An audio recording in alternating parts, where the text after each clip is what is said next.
First-year Penn coach G.W. Mix has endured an up-and-down season with the Quakers. He's hoping to do today what nobody at Penn has done ever in the Carrier Dome, win a lacrosse game. His predecessor, Tony Seaman, came awfully close, never accomplished it, although with Johns Hopkins this year, he did come in and defeat Syracuse. The leading man for the Quakers, senior attackman Chris Conforti.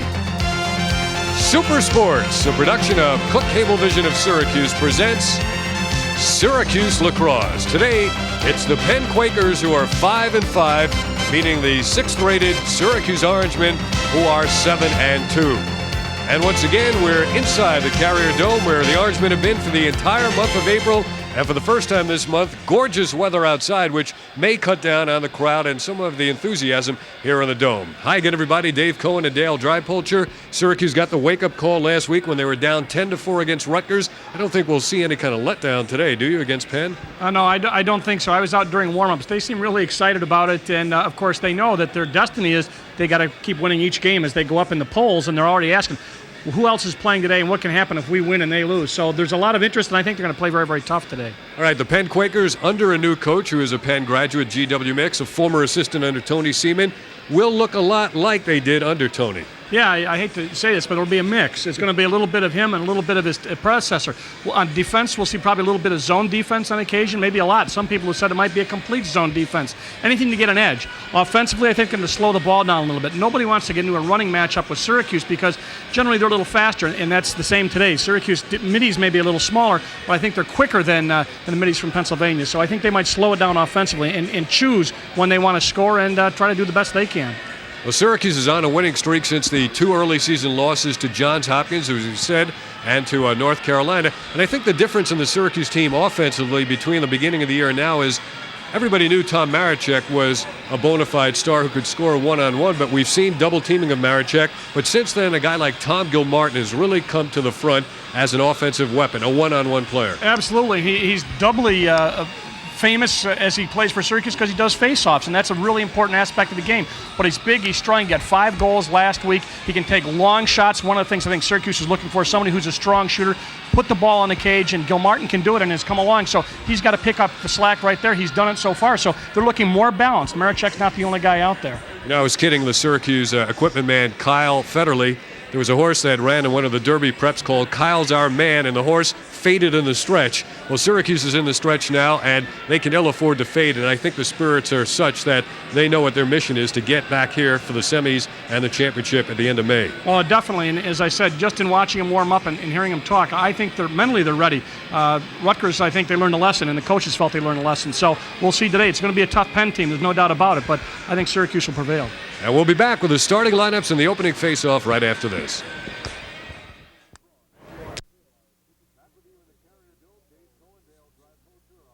Back with you in the Carrier Dome, Dave Cohen, Dale Drypolcher, our Super Sports coverage of the final regular season game at home this year for Syracuse. There's G.W. Mix, the Penn coach. And let's check out the lineup that he'll put on the field. The attack of Matt Candell, Chris Conforti, and Chris Shoemaker. Devin Beresheim, John Dick. Matt Candell will be the face-off man. Dave Arcisi, John Sachs, Mark Tarone on defense, and Kevin Lopez is the goalie. Rick Curry will be in the midfield as well. Shoemaker will play on the attack. And there's Kevin Lopez heading toward his cage. Lopez with a 57% save rate. Roy Simmons Jr. getting set for the opening face. Archer, Ryder, and Marechek. Kramer, Lockwood, Gilmartin, who's out to take the face. McCabe, Holbrook, Winship, Jerry DiLorenzo, and we are underway. Got McCabe on the wing already with the big stick, and because they feared Candell, I think, on the face-off, there's going to be a procedure call. It's going to go against Pennsylvania, so Syracuse will get the first face-off, but they did have McCabe up on the near wing with the big stick, and he's got to go. I was going to say, he looked like he was headed back to his restraining area, but now he's in. And Syracuse in possession for the first time. Let's check out Pennsylvania's defense. It's not a zone. Here's a move to the goal and a shot that's high, backed up by Matt Ryder. Not a zone defense that time. They weren't collapsed inside. We're in the opening half minute of the game, and already Nick Boynton is on for Syracuse. Here he is on a move. One-on-one move, feeds across the crease. That was intended for Maricek. Syracuse regains. Ricky Kramer has the pass coming his way. Penn is definitely man-to-man as Kramer goes to the right hand. And a controllable shot. Lopez got a piece of it. And it's taken down by Mann and lost. RITER is there. Dave Arcisi, number 27, forcing that lost ball by Syracuse, so the Quakers will have it. Just early, Dave, one little note here. I think Syracuse, a lot of good speed, and they've been able to stop and go and lose people. They didn't get real strong shot off, but speed could be a factor. Syracuse putting a little bit of a ride on. It bothered Rutgers after the Scarlet Knights grabbed the big lead last week. There's Devin Beresheim coming across. Matt Moore picks him up. Now a double team. Patain swinging that 6-foot aluminum stick. Winship pops it into the air. DiLorenzo is in the fray, and here's Winship. Crossfield for McCabe as DiLorenzo was out. Very clever Pat McCabe. Patain cut through. He didn't get the pass. Gilmartin is coming on now. Maricek has it from behind. Jamie Archer to RITER. Nobody on that wing. They go back the other way. Patain trying to head off. Archer on to give to Maricek. Behind his back and by Gilmartin. And at midfield, Holbrook stepped across. Offside. And he was offside. Terry Cullen with a call. And no score here in the opening minute and 40 seconds.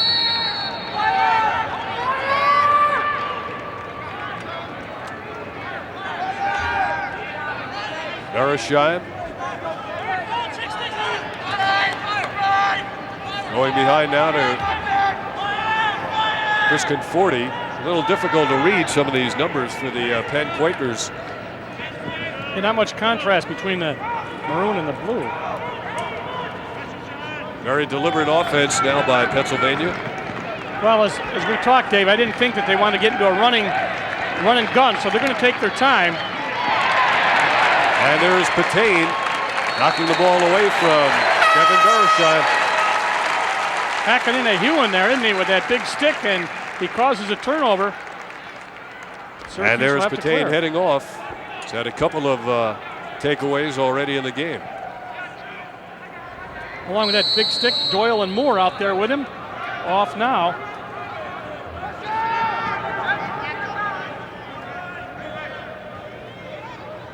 No score here in the opening 2 minutes.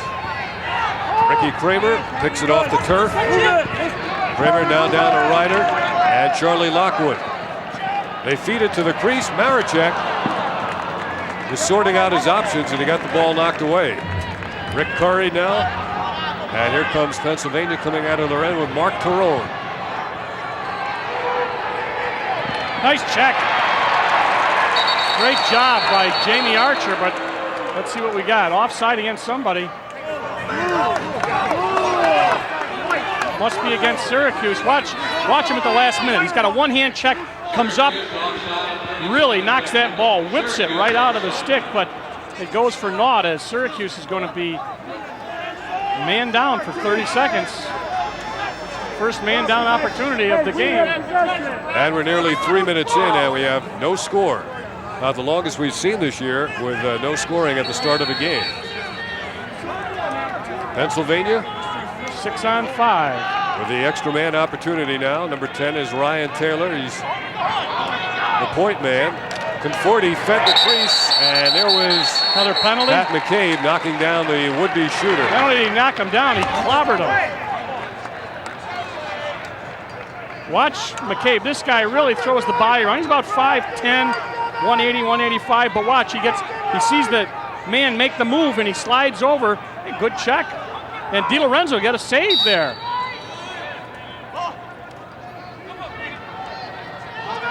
Again, Pennsylvania with the extra man opportunity. Winship sinks back in, almost blocked that shot. Quick stick attempt in close, and it's regained by Pennsylvania. Conforti wearing the bright blue sneakers. Back to even now. Joe Kelly, 32, handling. Now Beresheim. And open man on the far wing coming in, and DiLorenzo came out along with Holbrook. Syracuse now in transition. It is McCabe. And it is down to Maricek. And across now to Matt RITER coming back. RITER to the left hand, back to the right hand. RITER feeding Maricek. What a job by Maricek. He had to go up high to pull it down, and in one motion, he beats Kevin Lopez, 1-0 Syracuse.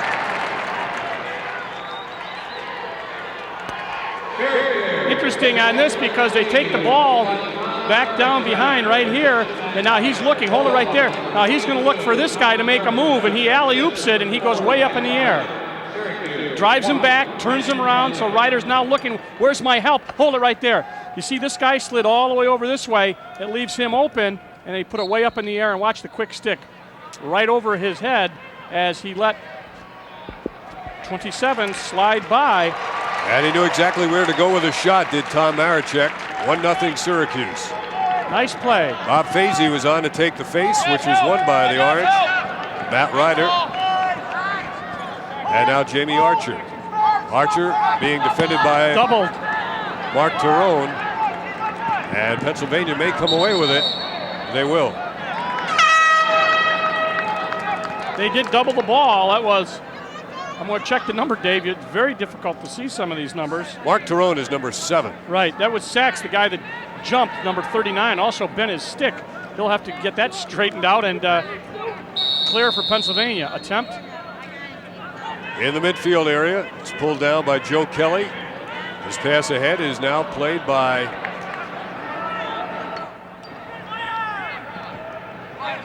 well, again, it is tough to tell who it is. Yeah.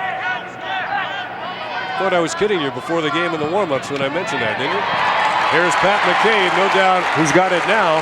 Look at the speed of the defenseman as he goes against the mini. He gives it up onto the wing, in close, Maricek. And it's by, but RITER is there on the shot to back up, so Syracuse retains it. Good hustle by McCabe. Really started that good rush for the offense, and they're going to start behind now. Syracuse leading it 1-0. Tom Maricek with the left knee pad. Maricek backing down and sending outside. John Barr is on now. Here's Dom Finn. Feed in close. Oh. And it is Finn again. Into the slot. Archer. Nice save. Point-blank shot is saved by Lopez. Good save by Lopez. And Lopez on the redirect now comes up into the middle of the field as he goes to Tony Phillips. Phillips nearly blindsided, and an interception by John Barr. Here is Barr feeding it into a crowd, and it hit the stick of the midi. Beresheim got his stick up. They're going to blow the whistle and say, what do we got, a pick problem? Yeah, that'll stay Syracuse. Beresheim did a great job as you see the official make the call, but Beresheim did a great job of getting his stick up, knocked the pass down, but somebody then picked. Oh, coming out of the beautiful hit box. coming out of the box made by Matt Candell against Tom Gilmartin. He would have needed eyes behind his head to see what was coming there. We got another little check with the stick. Interference. Pennsylvania is sending on number 39, John Sachs, on defense. Dave Arcisi cheaps it downfield. McCabe intercepts, sends back to Patain. Patain moving on Beresheim, mishandled in the midfield area by Jamie Archer. Archer's playing more as a midfielder than behind the net man, Dale. Yes, he is. You're going to find that they swing these guys out in different positions depending on the matchups. And we talked about the size of the midfield for Pennsylvania, but they're going to call timeout, Dave, right now. But in changing the matchups by moving somebody from attack out to the midfield, you get a good idea of what they're trying to do. GW Mix takes a timeout. And let's take a look at this USILA poll, and there's some important games coming up this weekend. North Carolina at top, Brown, Virginia, Maryland, Princeton, and you see Syracuse right there, and I believe Maryland and Virginia playing this weekend, so it'll there may be some changes. ACC tournament this weekend, Dale. Yep. Let's go back a couple of moments ago and look at Kevin Lopez in the nets. Lopez, number 6, really does a nice job here. There's a lot of confusion down there, and watch Lopez. He's going to come out There's the pass going across, and it's Archer right in the face mask. See, that's a good, you don't have any problem seeing it when you get it in the face. So Lopez, body save. You see why they wear that little flap down there? They want to make sure that that ball doesn't bounce up or get caught up underneath the face mask. I've seen some awful injuries with that. So you see right there, Lopez caught it full in the face. And we have 8:42 to go in the first quarter. It is 1-0 Syracuse. So GW Mix has to like the way the scoreboard reads with only one goal and nearly half the first quarter gone. Yeah, they do not want to get into a sprinting transition game unless they want to. In other words, he wants to dictate the tempo. And this man, of course, you know, we talked earlier in the season about it being more of a half-field slowdown game for Syracuse. We haven't seen it happen all that often. RCC with the ball now. Syracuse applying some pressure, and they force the pass all the way across the field. That's the idea. And a nice over-the-top move by Maricek. The ball comes free. And Pennsylvania for the moment had it. Now it's taken back by Mike Doyle of Syracuse. Nice save by Doyle. Who's going to get there first? Archer. It's Jamie Archer. Nope. Back. Lopez got it now. And the goalie is fair game. DeBurn Reed and friends over there to converge on him. Syracuse gets it back. Lots of hustle out there as Lopez starts out. There's the check. What a nice check. Who was that, Boynton? Yeah, 17. Nice job by Nick Boynton. Got the one-hand check up, knocked the ball down, and then Pennsylvania could not control it. As you say that, Nick leaves the game. Matt Ryder comes on. Here is Maricek. He's got the game's only goal. Now Archer back in his accustomed feeder position behind the cage. Matt Ryder works outside. Ryder goes to the left hand, scores. A little bit of a curl move as he came back and went one-on-one. Well, that was the thing we talked about. If you can get a jump, one of the things, let's, when we see it, one of the things, watch right here. Watch, see the position right here. And now you're going to see him, all of a sudden he's going to sprint and get a jump and see what happens. He's going to go by, and he makes the fake. Now he rolls back. There it is. Now there's the jump as he goes inside. Now they got to slide over to pick him up, but it's too late, and Ryder puts it up over stick side for goal number 2 for Syracuse. And the Orange win the faceoff right back in the offense. In close, Ryder again. What's that, 2 goals in about 2 seconds? That may be the fastest 2 goals we've seen in quite some time. Ryder again. And now Syracuse goes to a 3-0 lead. You know, it's early yet, but Earl Hall, our stat man, informs us Syracuse has won every faceoff so far. And that, we said, winning them at the X really helps Syracuse as they can control their tempo the way they want to. And they've come up with that last faceoff, an unsettled situation, and a goal for Syracuse. 6 seconds officially. 6? Well, maybe it's unofficial, but that's what we have it for. Good enough for us. And here Ricky Kramer scoops up another face, courtesy of Bob Fazy. Ryder looking for the hat trick within 30 seconds. Nice move by Kramer into a crowd. He feeds Maricek, and there's Lopez with a save. I think it was Lockwood. And the ball off of his, but it was a shot, so it'll stay Syracuse ball. There's Lopez. Lockwood took the shot? Yeah. So the number 2 move into a crowd. That's 22 is Charlie Lockwood. Normally he does the shooting from outside. Here he is outside now. Getting the feed from Ricky Kramer. And here is Charlie coming back to the left hand on the jump. Man, for a moment, got free in the slot. That was Tim Corcoran is in the game quite early, number 10. Here comes Maricek. He's looking for a... Yeah, blooped out of his stick. Syracuse leads 3-0. Lopez fires it upfield, too far. Holbrook on the interception. Now Ricky Kramer. Here comes the legs of Ricky Kramer. Gives it off to Maricek. Look at that ball movement. Look at the movement. Here's Lockwood. Yeah. That was a good angle, Dale. You saw what he was shooting for, that upper right-hand corner. And you can see how quickly the ball moves, and that's what puts the pressure on Lopez. Watch how quickly the ball moves. They get it down, and then there's Lockwood, or excuse me, Kramer. And now there's the behind the back by Maricek. Gets it across, whips it one more pass. See how open he is? Because everybody's sliding and trying to protect. But Lockwood, because of the crisp passing, able to come up with a very easy one-on-one shot. That was a terrific angle because you could see he faked low and wanted specifically to go into that upper right-hand corner, and that was perfect. That's why they call him the laser. So precise. That's right. And he burns you. There we go. Get the ball out. Gilmartin overran it. Somebody had kicked to push. it. So we got to face it again. 5 in the blue, 1 minute apiece, unsportsmanlike. Oh, we have offsetting penalties here. Two guys, so they'll both be down a man. It's going to be Dom Finn for Syracuse and He's a scrappy guy. Kevin Raish Yes. for Pennsylvania. He said both guys unsportsmanlike, and they're going to keep track of this game and make sure nothing happens, and said, all right, no harm to anybody other than we got 2 fewer guys to take up that space on the field, but you're both going to sit down for a minute. Bob Fazy on the face. And Fazy, just like that, vacuums it up. We have a delayed flag, and Syracuse will keep possession until they lose control of the ball or a shot is errant. Tommy Gilmartin coming on now. And he came out of the box, so that stopped him. Right, well, let's see what happened. There was a call by the chief bench official. Offsides, Pennsylvania. Yeah. John Desko made that call. He ran over to inform the bench official. And so now we'll see. Can you influence the official? Well, it's not a question of influencing. It's very difficult to see sometimes, and John saw it. And I don't mean he called it.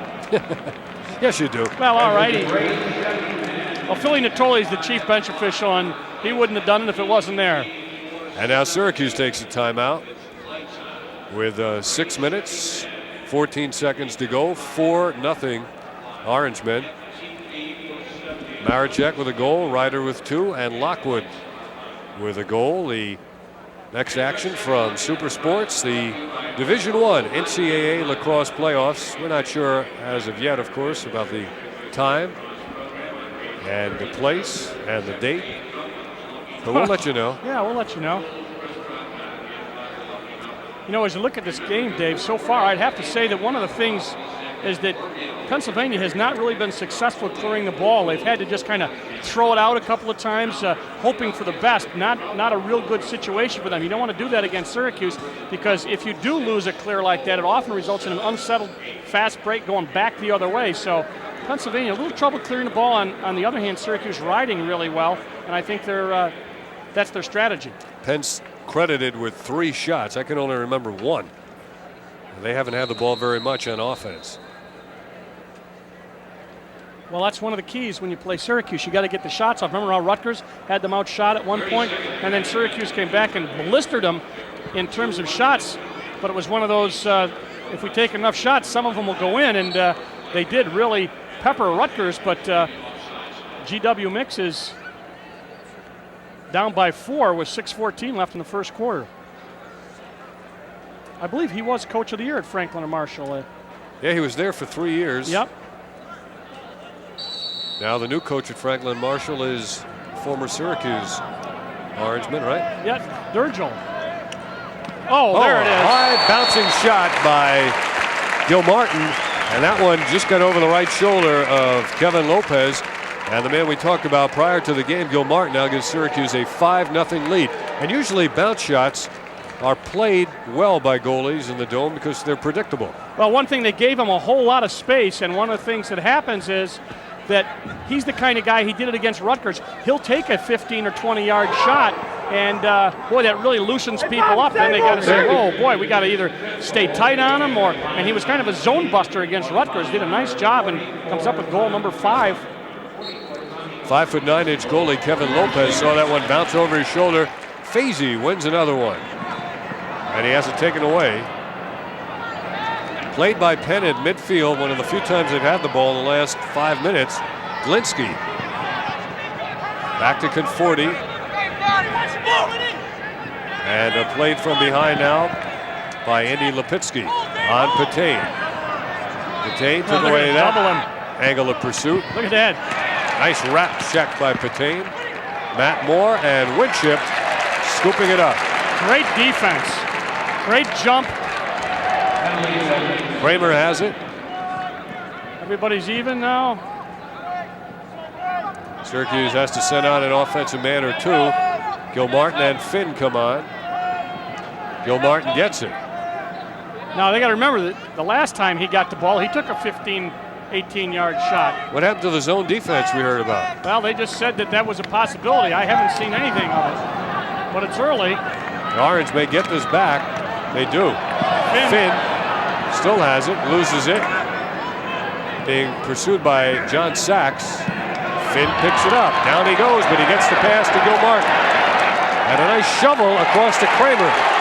Ricky to the right hand. Save Lopez. Rebound, though.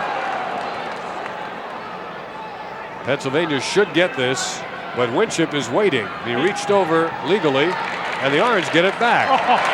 There's Gilmartin. Finn is to his right.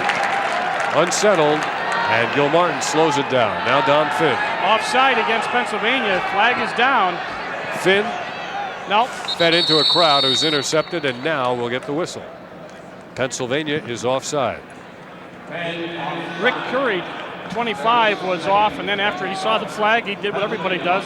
He headed down to see if he couldn't help out down on the other end, but it will be 30 seconds downtime for Curry as we're going to see Lopez look down low. They started to go high, stick side. He fouled it right up and carried it up over the cage. Syracuse leading 5-0. 4 minutes to go here in the first quarter. Man-up opportunity number 2-0 for Syracuse. Oh, Save. the goalie with a nice save off that low, hard shot. And Lopez sends it out. Interference? What's this? 7 seconds. 7 seconds. The illegal procedure gives it to Yep. Pennsylvania. Marichek, he said, interfered with the goalie, and they will assess the penalty and get the ball at midfield. That was one of those clear attempts. It was simply, let's get the ball out of here, get it down there, and they lucked out on the penalty. Beresheim has it taken away by Holbrook. And that's going to be Syracuse This ball. is great. You know, if you ever look at this, we can look at this on the replay, you get a great idea what happens when you hang a stick. Watch what we mean when we say hang a stick. Beresheim's going to get the ball. Now watch him. All right, stop it right there. See this? Now he's got his stick right there. Now he's going to go up over the top and knock it out of his hand. Right up over, see the stick hanging there? Bang. Nice job, and that's the thing that makes the offense happy. Get the ball back. How do you prevent that, Dale? You got to keep the stick in closer to your body, Dave, and especially when you know they're going over the head. Ryder slipped and tried to make the most of it. Back comes Pennsylvania. Andy Lipinski, They feed it to the open crease. Where was DiLorenzo? He came out to hit him. That was DiLorenzo who made the commitment, and you got to give him credit. The problem was he couldn't get on his stick. When a goalie comes out like that, the real key is for him to try to get on the stick of the man who is making the uncontested rush at the goal, and you're going to see it right there as they get the pass off. Now, DiLorenzo's already committed himself. See him come out, but just a second late, he couldn't get on the stick, and that's going to be goal number 1 for Pennsylvania. Who got it, Dave? Was that? Chris Conforti gets it. Yeah, Conforti did, yep. DiLorenzo trotted off for a minute. I don't know if he replaced his stick or just got some instructions. You know, it's a pretty good gamble because if that man comes in one-on-one, the odds are he's going to beat you anyway. Oh, absolutely. It's just a question of going out and making the move before he does, and he couldn't get there for the shot. Well, another face-off. Fazy, they're just beginning to dominate now. Here's Lockwood. He likes to shoot from out here. He gives it up this time to Ryder. Now Archer. Jamie Archer, the leading scorer on the Syracuse team. Archer. Back to Ryder. Marichek. Lopez in. Oh, boy, he was almost in there 4 seconds.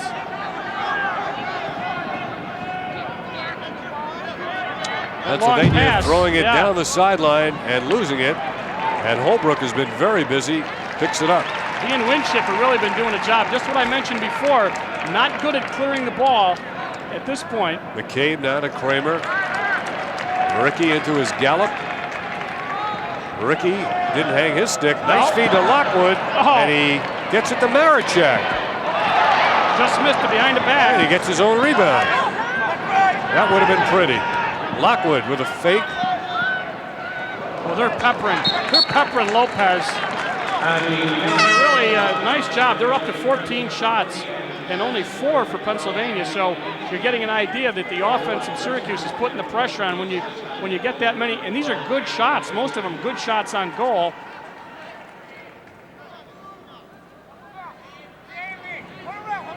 Well, they're going to bring the ball in from right behind. 5-1 is the Syracuse lead.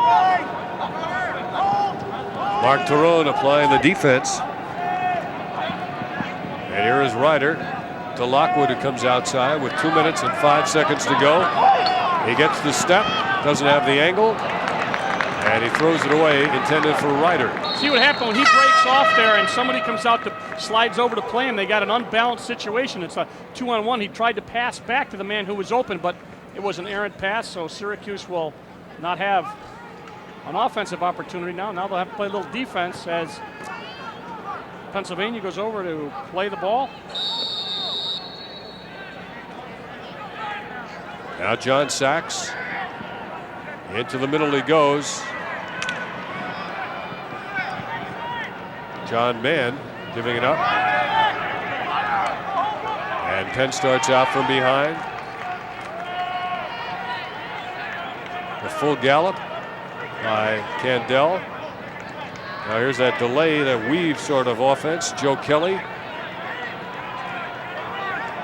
Yeah, they're just popping people out from the crease, and then they go out and keep it in the box and then look to see if there's anybody. And what they're trying to do is lull them to sleep a little bit, maybe pop the guy from behind. You see if you just, we pan left a little bit, you see a guy a little bit behind the cage down there, and they're trying to, right there he is on the left-hand side of the screen. Maybe he'll be able to pop out. Joe Kelly shot, nice and check. Patain got a stick on it. Yep, last minute, Patain reached out and punched the stick and sent the shot awry. DiLorenzo was thinking about coming out to help again. Pat McCabe. He's out there now. Yeah, there's Jerry. Through his legs. Who's in the nets? Patain. And here comes DuBurn Reed. Look at him fly. DuBurn Reed hasn't taken a shot this season. Now to RITER. Up top to Patain. Behind the back. Mishandled by Archer. And Maricek hustling over. Keeps it in Syracuse possession. Now you want to talk about hustle, and one of the things about conditioning, these guys have been sprinting up and down. Now they're getting people off, but DuBurn Reed did a great job there. Got the ball down, and now they're going to have another offensive opportunity. But McCabe started it all with that takeaway, and then DiLorenzo helped out. Did you see DuBurn trip on the number 4? Yeah, I saw that. Oh. Here comes McCabe, Maricek. That's a great sequence.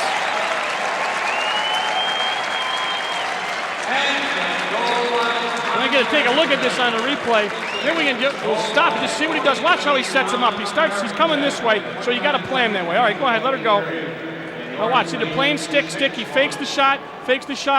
Now somebody's going to, nobody slides yet. Now they go over the head and miss that. Now the guy comes out, and watch, these guys are going to start to go toward the stick, and then see what happens. Behind. Great job.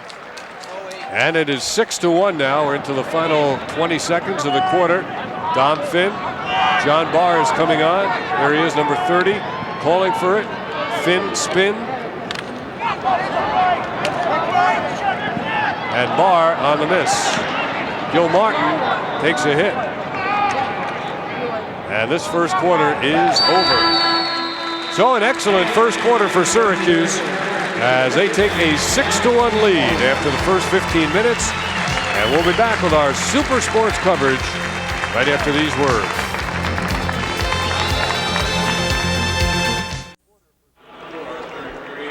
A very commanding first quarter for Syracuse as they lead at 6-1. The game played almost entirely in Pennsylvania's end of the field. Got to put a smile on the face of Roy Simmons, although he hasn't shown it as of yet. Well, they're playing like they did against Rutgers in the last quarter or so, and you're going to look at the stats, and one of the ones that jumps out is this face-off, because that really allows you to do a lot of things. In Syracuse, 8 and Penn has not won one. Look at the shots. That's what you get when you win the face-offs, a 3-1 shot margin. So Syracuse really dominating statistically. And Tony Phillips picks it up and nearly throws it away. Pennsylvania gets it now. Were they offsides? No. Ball is intercepted by Holbrook. Now to Ryder. Here comes Syracuse. They're 3 on 4, so they'll wait a little bit. Maricek looked left, nobody was there. Well, they caught people coming out of the box from Penn, but then they had their own people in the box, so Syracuse settles it down a little bit. Barr and Finn have come on. Now Maricek. Nice change of direction by Finn. He's coming in. And he gets it in. Dom Finn. And it is 7-1 Syracuse. Finn's 10th goal, second midfield group in, and they don't fool around. They're not just in there to spell these. First midfield, he takes a left-hand shot. Let's see where he goes. Off just the offside, off stick side, and he comes up with goal number 7 for Syracuse. And Dom Finn, 5'8", and he is only a freshman. Here is Fazy. He just owns these faces. They feed it in quickly. And Matt Ryder scores again. That shows you the value of the face-off and having Maricek involved. Yeah, absolutely. You know that when that face-off comes out and you get them racing back on defense, when you can get the face-off that cleanly and get everybody sinking back in, you're going to see what happens when you can do that. Watch these guys. When the ball goes, if you can hold it right here, see these guys all sprinting? They all got to try to get back in here and give some help because here comes the guy with the ball. And what happens is, as they come across, nobody can get down there in time, and it's just a one-on-one, and then he feeds off. There's the pass around, looking for Ryder coming from the other side, and Ryder quick sticks it. Great job. Here we go again. The ball in close.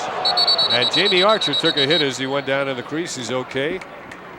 A little upset with himself for not making the shot. 8-1 is Syracuse's lead. The opening minute of the second quarter.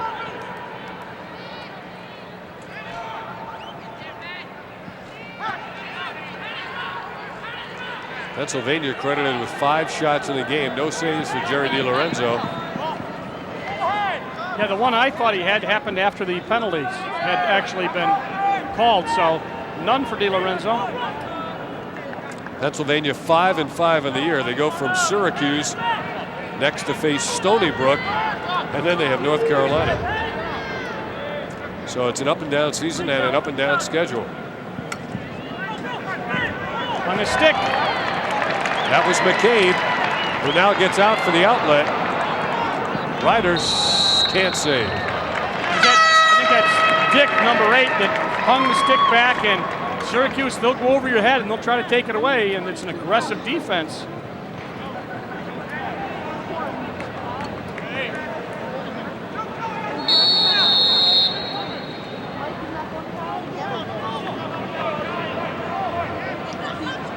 That was knocked down on the sideline.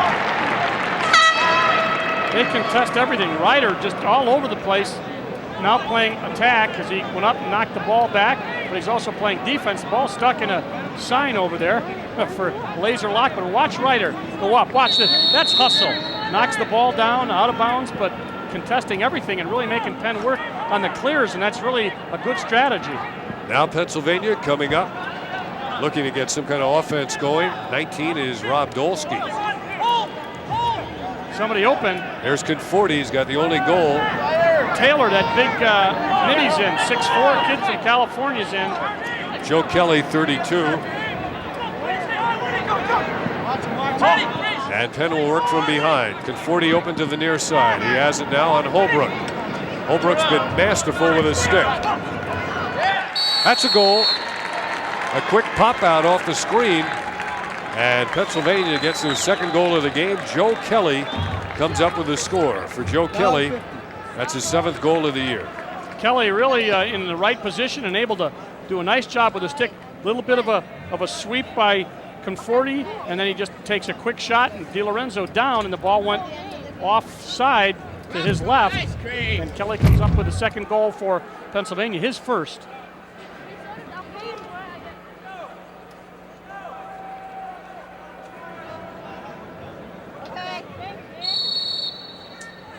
And the face with Fazy.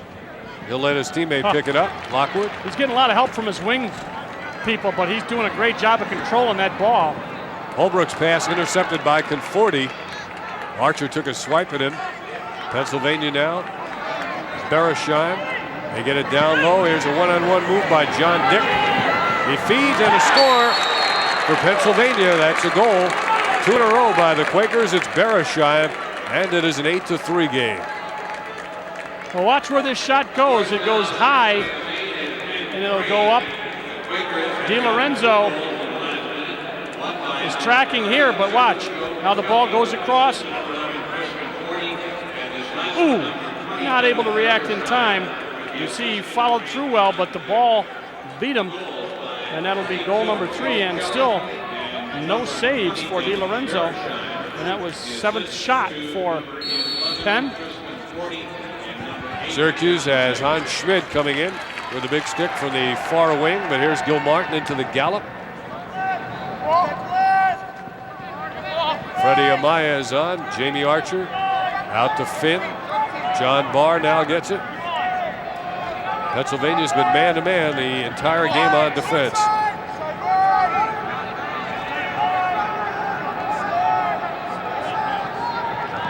Matt Moore taken down. Gil Martin on the miss. Fresh 5, nice job for Pennsylvania. But Syracuse is going to get possession again behind. Lopez is all the saves in the game. Jamie Archer now going one-on-one. Loses the ball. Good defense by TARONE. And Don Finn is there picking it up. Finn with Barr. Here's Barr. He's got a couple of screens in front of him. Comes back to the right hand. John Barr ends the Pennsylvania streak of 2 unanswered goals. And Syracuse is now up 9-3. Ball goes back, and Barr looks like he might want to crank.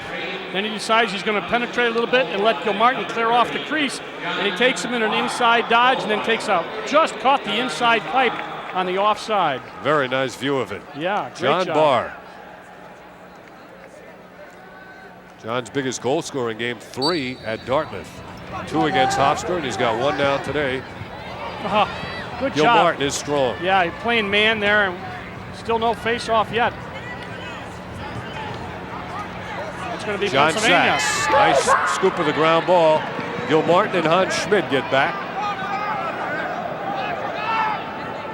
Now Conforti. Total domination in the face-off department. Beresheim, who has a goal. And a nice score as they got the ball in close. Pennsylvania scores nice again. Job. Yeah, they're clawing back, able to get the ball in, and DiLorenzo unable at this point to track anything down, but they've been getting good shots. They bring the ball across. Beresheim passes back, man open on the crease, and you see the result as Dick comes up with goal number 4. John Dick making the score much more respectable now at 9-4, and most importantly, Pennsylvania is finally clicking on offense. Yep, they are. They're getting high percentage. They've only taken 8 shots and got 4 goals. That's pretty good. Incidentally, Fazy makes it 14-1, or does he? Yeah. Yep. Syracuse, they may lose it, but it wasn't. They still down, and that will end up being a ground ball for Pennsylvania. Unsettled situation John again. Dick with a feed, and here's another goal. And Pennsylvania is back in it. 9-5 now as Pennsylvania has outscored Syracuse 4-1. Joe Kelly connects. Watch what happens after. Well, we don't see it off the face-off, but the ball popped out. They brought it down the wing, fed back, and there's the problem. Syracuse defense way back in, and guys able to take a couple of steps in, and Kelly right there came up with goal number 5, and DiLorenzo still not able to come up with a save. Well, what do you do now if you're Roy Simmons? Do you stay with your starting goalie? He did last week when Syracuse was down 10-4 and things really turned around. At this point in the season, you definitely you stay with him, and you just say some of these aren't your fault, Jerry. And as I've said before, once in a while you want him to come up with one of those spectacular saves he shouldn't make, because that'll make his confidence come back up. Right now, he's saying, geez, these guys are getting in on me, but I got to come up with one save, and I'll be all right. But at this point, Pennsylvania is doing a nice job at the latter part of this point in the second quarter of getting the ball down in an unsettled situation and going high on DiLorenzo.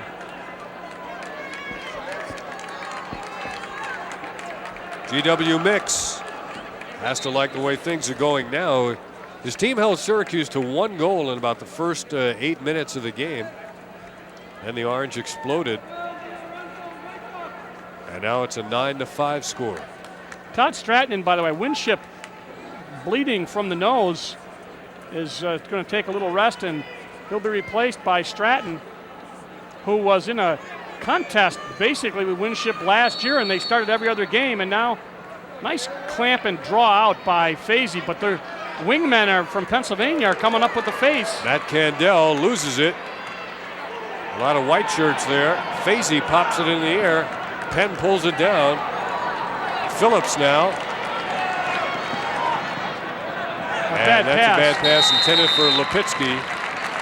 And Syracuse gets it back. There was Phillips coming off after the bad pass. Now DiLorenzo going to get up to Holbrook. Holbrook is looking for somebody, and they're really contesting this more than they have in the past, and Syracuse is going to have to get it up. Pat McCabe way downfield from Maricek. Here he comes. Maricek scores again, and credit McCabe with finding him way downfield. I want to see how far this pass went. He might even get an assist on that. He should. There's the man who started it all. He saw the fact that they were playing way up, and he knew Maricek was down there, so he gave him a fly ball. And watch Maricek backing up, and then gets the ball, and now he's just one-on-one, and Lopez makes one fake, and it's in. 55 yards in the air on that pass. Is that what it was, 55? And now it's 10-5, and there is Gil Martin getting a shot at his own face. Syracuse wins another. Maricek. Jamie Archer. Tim Corcoran back behind. John Barr. That's a pass. And it's saved. And back to plate is Corcoran. Nice move on the ground, Maricek. Oh, he makes it look so easy. Will he get the return? He will, but it's a little bit high from Jamie Archer. Back comes Joe Kelly, moving on Don Finn. Moving by Finn. Watch Finn with that stick. He hasn't given up. Yeah, somebody got a piece on it. Dick's shot is deflected, and it goes up in the seats. Syracuse ball. McCabe got a stick on the stick there of Dick, and that's what caused that ball to go high. Let's see what we got here. Jamie Archer is injured, limping off. Looks like his left ankle. He's going to get a nice round of applause from the crowd as he get checked out. Nick Boynton takes his spot in the attack. Archer gets medical attention. 10-5 is Syracuse's lead. The Orange come upfield with it. McCabe finding Finn in the midfield area. Not high enough on that pass, but Barr does a good job to pick it up, and then he got slashed on the head. Reynolds, is it Reynolds? Let me check the number. 44. So that's McBean. It's the left knee, not the ankle, as you can clearly see. Right there. Show the score.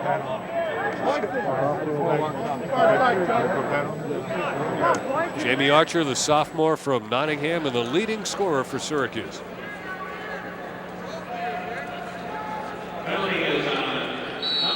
So this will be man-up opportunity for Syracuse.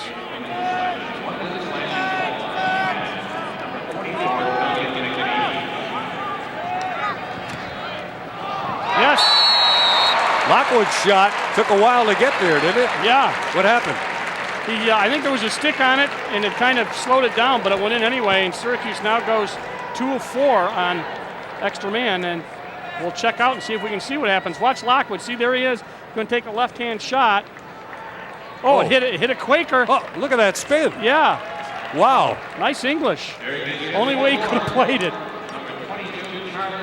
I think that was not Lopez's fault. He's going to take a break, and they're going to see a new goalie. And that's delay a game against Syracuse. Lockwood not in, so they'll lose the face, but they do have a new goalie in Hirsch.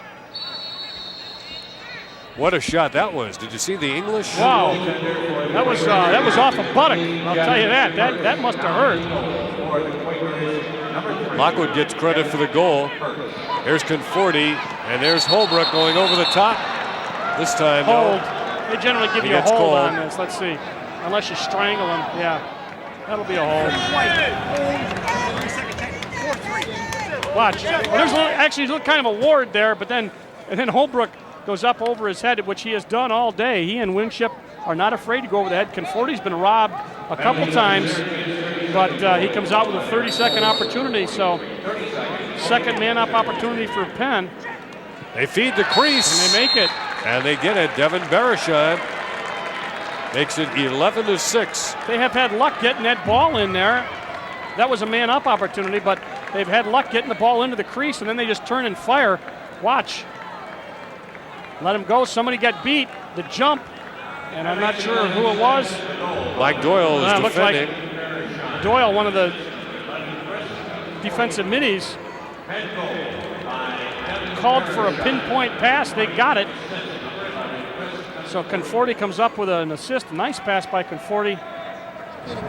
Back into it. Pennsylvania clawing and fighting. And you know, Dave, we saw Syracuse down. A lot of things can happen in lacrosse, and this is not an impossible task for Pennsylvania. No, not at all. Lockwood's in there. Lockwood and Kramer.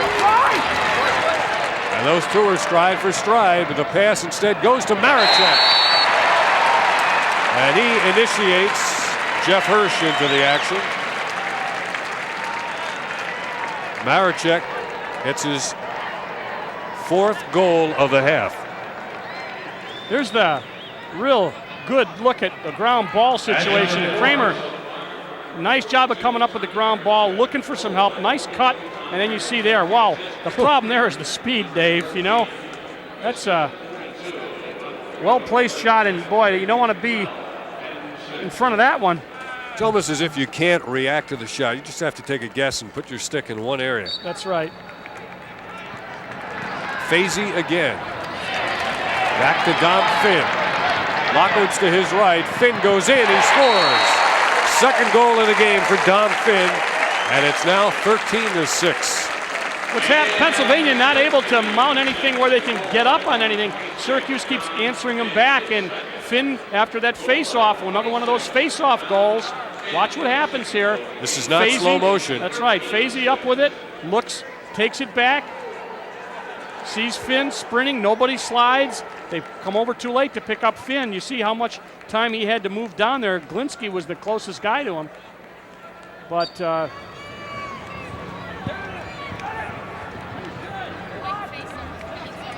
Pennsylvania gets it.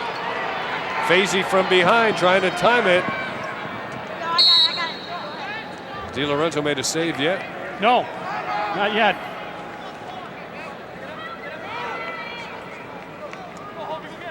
.7:21 to go in the first half. Let's see if they look to feed the crease. Syracuse has DuBurn Reed defending now on Rick Curry. Beresheim is standing in front. John Dick, number 8. Curry loses it. Lipitsky's there, and DuBurn Reed picks it up. Reed can fly. Nice hustle by Doyle, 23. This is a out-of-boundser. But Doyle did a nice job of poke checking that ball loose over there, the defensive midi. A slightly errant pass by DuBurn Reed. Good poke check by Doyle, and you see people going in through the box, get a breather. Tom and Jerry, huh? Tom Gilmartin and Jerry DiLorenzo. Play cat and mouse too, right? DuBurn Reed on the Rick Curry. defense on the sweep by Curry. There's John Dick with a move. Over the head. Oh! And Reed changing directions as he comes up. Doesn't have a man to pass it to. Marichek's ahead of the field. He goes his way now.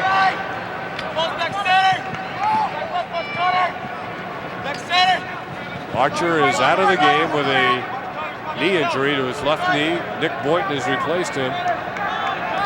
Archer is up and standing on the sideline, so apparently he's not all that seriously hurt. Probably a At least we don't think contact so. thing, probably a bruise. 6 minutes to go and a half. A little bit of a wheel by the Orange. Jeff Hirsch in there now, as we said at the goal. He's going to see a hard shot here. I'll tell you, this kid can really fire the ball.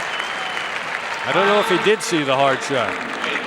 Gilmartin took the one hopper, but he really can fire from anywhere. Let's see how many yards out he is. Hold it, guys. Let me just check something here. Let's see. All right, here we got 20 yards. 5, 10, 15 right there. Let's see what he does with it. Now he goes back out, comes in. Yeah, that's about 15, now about 10. And just a tough, low shot. Look at that hop right in front. Kevin Lopez returning to the cage. Hirsch saw about 4 shots, and they all got by him. 14-6. That number 10 that's in there, Ryan Taylor, Dave, 6'4", midi, just got the ball. Going to be delay, failure to advance. There's a big midfielder, 6'4", 210. We're seeing more and more of those calls as the season goes on. John Barr now to Winship, down to Paul Cannon.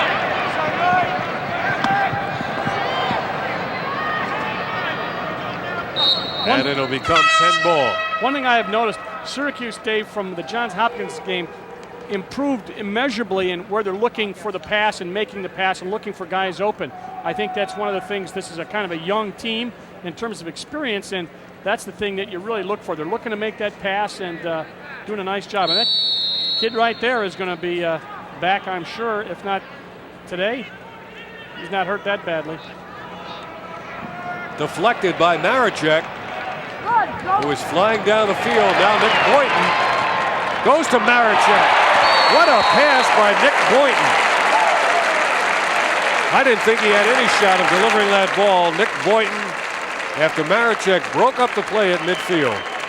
Well, Boynton out of Massachusetts, he knows that they're going to converge on him, and he says, I got one chance. If I can get it to Marichek, I bet he can make it. And, of course, the goalie was sliding over to kind of cut down the angle on Boynton, and Boynton did a great job, as you said, Dave, of making that pass to Marichek. Now, when he picked up the ball, I said, nah, he wouldn't try this. Wow. And, you know, he made a pinpoint pass. It was running full speed. He didn't have time to stop. And hey, looky here. Yeah, face-off. Pennsylvania wins it. They're down, however, 15-6. Chris Conforti off a couple of high screens into a crowd. That was like a bad basketball pass. Ryan Taylor. Taylor one-on-one against Paul Cannon. Now he's 6'4". 6'4" out of Berkeley, California. A very fertile lacrosse ground, right? Yeah. Here's his move to the left hand. Backed up by Conforti. 15-6, 4 minutes, 13 seconds to go. Now you wonder how a guy, well, they probably just get a good athlete. These two at Hobart, turn him into a lacrosse player. Conforti dealing it for Joe Kelly, and David Patane is over to make life miserable. And he did. Great job. That's what Patane does day in and day out, game in and game out. He just hustles and gets the ball to Syracuse as he took Kelly and able to knock the ball away and get it off of Kelly, and Syracuse will clear it.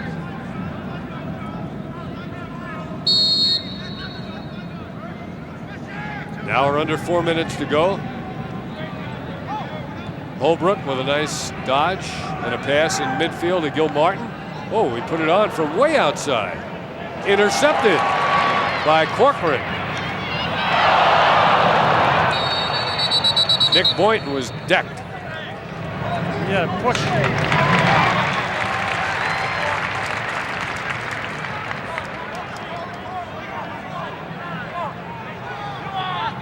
No possession, no 30-second penalty, and you'll see the end of it here. Behind the back pass, and then there's the push down the left-hand side. Back we go to action now. RITER, he scores again. That is the 4th goal of the game for Matt RITER. He has 1 assist to go along with it. And it is 16-6. Remember at the beginning of the season, they were talking about RITER having a little problem finding himself and not sure exactly when to take the right shot. Boy, he has done a great job the last part of this season, and just a super job for... Well, maybe he hasn't found himself, but he found the net. Right. Sophomore out of Homer. Produces a lot of lacrosse players. His high game this year, 6 goals, Matt RITER. That came against Hofstra. He's got 4, and that's the time remaining in the first half.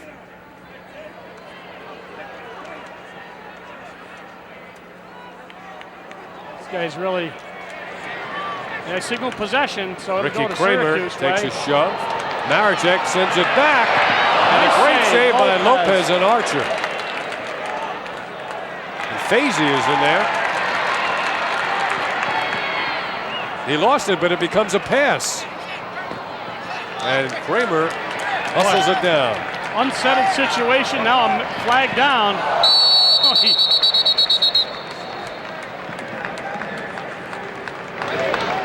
tried an air Kramer. The slash. Yeah.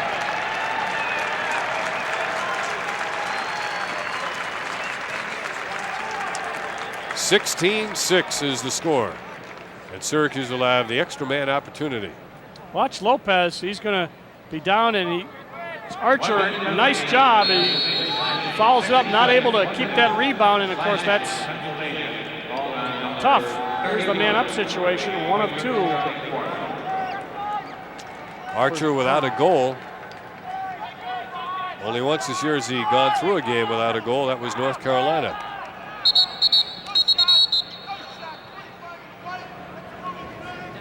Call goes against Syracuse. Yeah.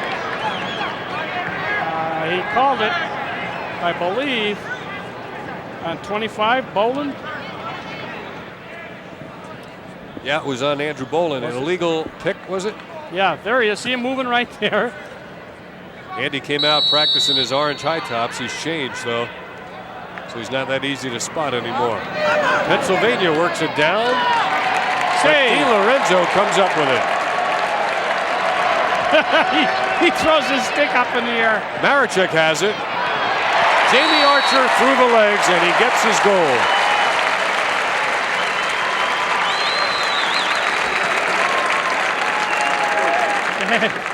This is just, this is the kind of shooting you like to see as you head down into the playoff time. Behind the backer as 2 guys converge on him. You see, when those guys converge, there's nothing that they can do, especially if he can get rid of the ball. And the guy that was on Archer had slid over. Just a difficult play made easy by Maricek. And with 2:17 to go in the first half, the piano man is in. Johnny Goodwin. And by the time you're watching this game, Goodwin, not only will he have played, but he also has his senior recital on Saturday night. Last night, he's going to have to play an hour and a half solo. Brahms, Beethoven, Mozart, all the classics, Dale. I know you have the full collection in your car. That's right, I do on an 8-track.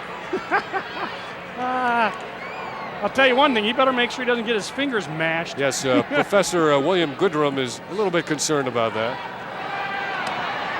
Intercepted, not a save. I don't know much about the piano, but I know it's hard to play with a broken finger. And John, by the way, has started his own DJ service, getting a free commercial there for him. What, he plays like classical music? No, Oh. he, spins some records. It's not really danceable, that stuff.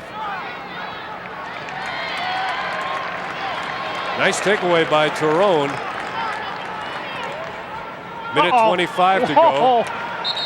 I just saw McCabe had the sights on that guy. They could have go out and drawn a little bullseye on his stomach. Fortunately, the play was stopped as he was really aiming for Glinsky, who went off.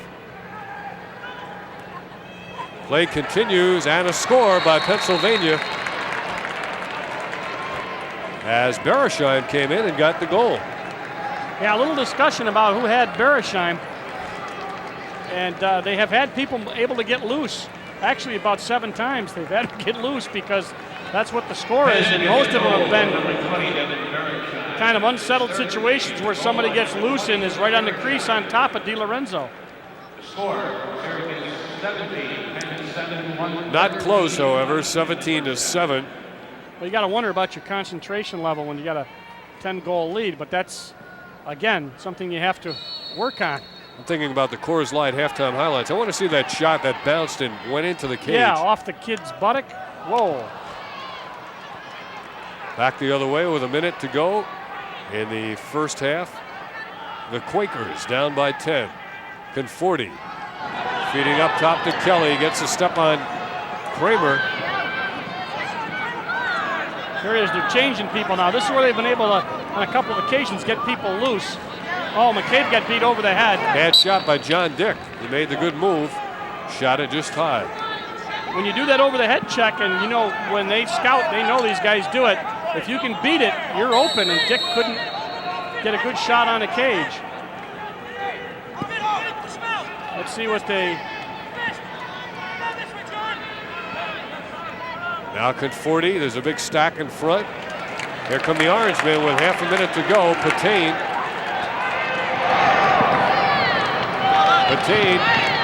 has Goodwin open in the midfield area. Johnny with a good pass to Gilmartin. He comes in for the hard shot. No, he gives it up. 10 seconds to go now.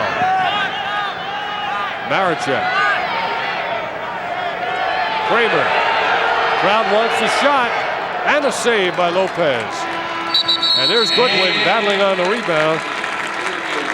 And that is the end of the half. Syracuse 17 and the University of Pennsylvania 7. Back with the Coors Light halftime highlights right after this.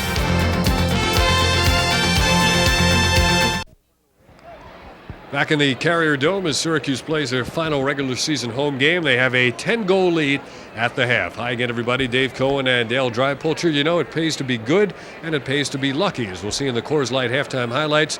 A hard shot hits a Pennsylvania player, takes a bounce on the AstroTurf, and somehow goes by the goalie, Kevin Lopez. Those are the ones that are tough to stop. You see, this is Lockwood. Watch the ball right there. That really's got to hurt, and it just got enough impetus and changed its direction. Lopez not able to stop it. And Charlie Lockwood reluctantly says, yes, I'll accept the goal. Right. Now here's Devin Beresheim, who had a big first half for Pennsylvania with 3 goals. This one made it 11-6, and then Syracuse ran off 6 unanswered goals. One of them a spectacular pass, Boynton to Maricek. Yeah, absolutely. The goal was easy, actually, but it was that pinpoint pass of Boynton that set it up. So I give Nick Boynton a lot of credit. All right, in addition to the goal scoring, here's the statistical story. Syracuse with a 2-1 shot advantage. Just going to say the faceoffs leaps right out at you, 19-7. Syracuse has been dominating. At one point it was 8 or 9-0 in the faceoff department, and they controlled the tempo, got a lot of fast breaks out of it. So Syracuse doing, I think, what they wanted to do. And although Pennsylvania clawing back, they got a long way to go.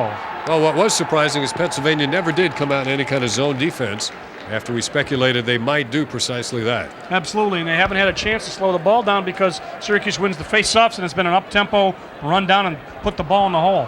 Well, we can't promise you it'll be a close second half, but when you watch Syracuse lacrosse, there's always some exciting shot and playmaking, and we hope to have some for you right after this. 30 more minutes of lacrosse, unless, of course, we have a tie game and sudden death overtime. Not likely, with the Orange leading Pennsylvania by 10 goals here at the half. Last time Pennsylvania defeated Syracuse in this sport was in 1919. A long time ago. A nice look there at Coach Simmons and the Syracuse Orangemen. Let's see if Jamie Archer is back on in the first attack. He went out with a slight knee injury, and there he is coming on the field, so that's a great sign for Syracuse fans. You know, you talk about the faceoffs. I think it was Candell a year ago that really had gotten some domination for Pennsylvania in that game last year, but they not able to come up with it this year. John Mann is out to take the face-off. Jerry DiLorenzo heading back to his cage. Bob Fazy has been just absolutely dominating in this department. Let's look at his face-off work here. Well, he just clamped down and was able to kick the ball out to the side. They've already got their big stick man in, and Laser's going to take a shot. 7 seconds after the face-off, Charlie the Laser Lockwood scores. And it is now 18-7. Laser just going to take a two-step approach, get that hop and that power from a sidearm shot, and Lopez is at the mercy there.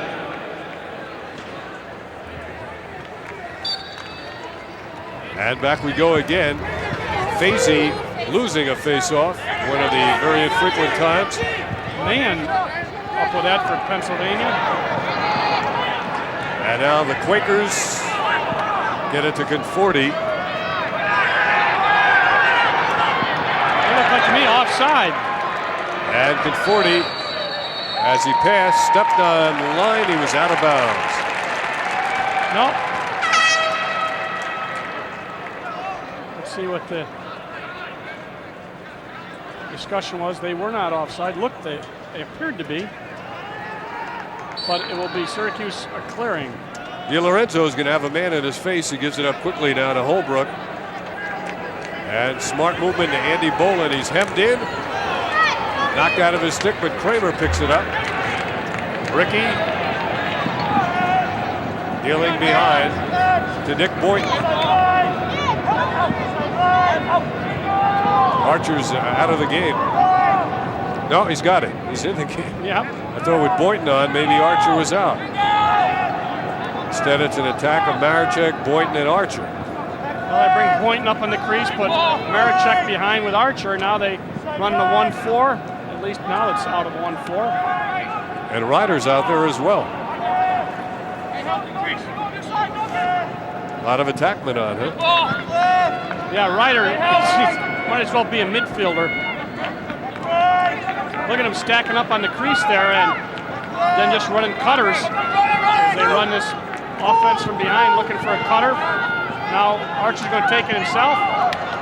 Knocked away from him. Regained for the moment by Pennsylvania. Here's McCabe setting up a screen at midfield.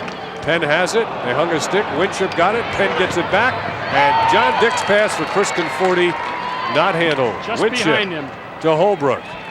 Holbrook on the bounce to Bolin. Andy Bolin switching hands. Now Archer. Maricek. Nick Boynton. Ricky Kramer had to go by him. And McCabe knocked it free. Holbrook dumped, but McCabe is there. Now DiLorenzo gets involved. They come up to the other wing. Ryder. Oh, this is tough. Andy Bolin. Whoa! Did you hear that? You got a lot of aluminum somewhere in the lower deck. Boy, oh boy. Tom Maricek. Oh, that was classic. Well, He's upset with himself, isn't he? Well, he got Arcisi going with him, and Arcisi, obviously, you got to try to get his stick, and then he goes. Boy, he really presents a tough target to try to defend because he can do so many things. Puts the stick up, lets you see it, and then puts it back the other way. He almost initiates that behind the back shot from the waist. It's not like he lifts his hands up and then directs it behind his neck. He gives it a kind of a twist from the waist. Yeah, and he also, he likes to show that stick and get people to lunge for it and then does it from the other way. Very adept, great stick handler. Syracuse leading 18-7. By the way, our stats today being kept by former Orangeman Earl Hall. John Barr now out at the point. Freddie Amaya is on as well. And here's Dom Finn handling it outside. Syracuse drops back. They give Finn a lot of room to operate in. Fed it across, broken up nicely by Murphy from Pennsylvania. They get the ball Out to one of the middies, now up to a big stick. Who's that? TARONE. And Tarone's pass goes right into the Syracuse bench, mishandled by John Desko. That's happened a couple times. They have had some problems clearing the ball, and that cost them a possession. Now we have a visitor to our booth, a fellow who some lacrosse fans might recognize. I think his name is Gate. Gary Gate? Yes, certainly. I didn't know. One of them sat down. I couldn't tell the difference. Welcome back. Oh, thank you. It's a pleasure to be here. Really enjoying this game. The score is the way I like it anyway. Yeah, you know, early in the year we were wondering whether Syracuse was capable of scoring goals the way they had the last 4 years, and they've actually put together higher scoring games than during your 4 years. Oh, certainly. The team's played great, and they've really come along. And they're showing a lot of maturity. You know, that come from behind win last week, and they're really showing that they are going to be there in May at the end. How many games have you seen this year? This is my second. I saw Cornell on a Wednesday. This is my first weekend in Syracuse since I think about December. So I'm glad I get to see a game. I've seen a couple on TV that you guys have done. They've been great. Guess you had a pretty successful year in the indoor league with the Detroit Turbos. Oh, certainly. It was a lot of fun. A lot of fun to play in that league. You know, a little physical, but it's just a great atmosphere. Did I read where your brother was the most valuable player? Certainly, he was most valuable player for the Detroit team, and I think he was Rookie of the Year in the league. And he had an excellent year, was scoring great, and just played very well. Still finishing up classes? Certainly, I'm in the exams right now, and I'll be graduating in this summer, so I'm looking forward to that and getting on the future. And when you look down there, number 22 now, that's Yeah, right. freshman by the name of Charlie Lockwood. We call him the laser because he really has a very hard and accurate shot. He certainly does. It's something Syracuse needed this year, and he came in and filled that role perfectly. Him and Tom Gilmartin have really developed that outside shot right there. Oh, not quite, but he's really developed that, and it's hard. He's got a great, it's a cannon. How do you feel as a laser, as you say. How do you feel about somebody wearing that 22? Oh, I'm glad that someone's out there wearing it. You know, Syracuse has a lot of tradition, and certainly the number should be carried on with many players. Matt Ryder's a guy who we didn't see all that much last season. He now has 5 goals, or 4 in this game. Man-up opportunity. Marichek fakes behind the back. They're going to make it around to Ryder. Now they slide over to pick him up, and he just takes a high shot offside of Lopez, the goalie, and goal number 19 for Syracuse. Hey, Dale, while Gary's here, you going to let him play with your doodler there and diagram one Sure, of yeah. these goals? If you've seen this thing, we'll let Gary doodle on it. I'll tell you one thing. We're talking about Gilmartin. Against Rutgers, he was taking shots from 15 or 20 yards. It really is it's a real weapon when you can take them from that far out and be accurate, isn't it? It certainly, it just opens up the whole offense. You know, any team that wants to try and throw a zone against you, when you got guys like Charlie and players like that, it's certainly not a problem to break that zone. Now, I guess you're going to be back in action during the Memorial Day weekend? Oh, certainly. Paul and I put together a team, and we're playing Team Canada the Friday night. I believe it's the 24th at 7 p.m. on Coyne Field. And then on Sunday, Paul and I will be playing with Team Canada against the USA Elite team. So Friday night you're playing against Canada? Right. And then Sunday you play with them? Exactly. I see. That's the way it should be, right? Where's this going to be, out of Griffin Field? No, this will be on Coyne Field. It should be a lot of fun. You know, I'm looking forward to the Final Four and watching Syracuse go all the way and, you know, set all kinds of records with 4 straight. And it's, you know, I'm not trying to count it before it happens, but I just think this team is a great team.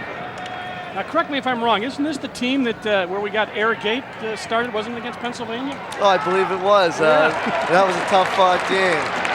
That was a great shot. Marichek with a feed to Amaya. How long had you worked on that shot before you tried it in a game?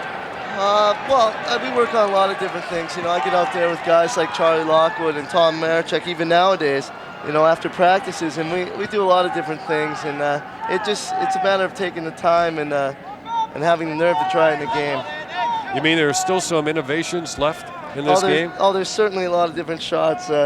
We've been fooling around with a lot of different ones. And Give us a clue. Give us a clue what we might see. We might see a backbreaker and maybe a reverse slam. It's something new we've been working on. Couple different shots. Oh, they missed twice. You're going to have to diagram that reverse slam. I just can't imagine what that looks like. Pennsylvania, another clearing problem once again. Syracuse putting good pressure on all over the field, and then that's forcing the bad passes and sets up this unsettled situation. There's a long shot. Lopez got a stick on it. Shot by Bolin now that's behind Marichek.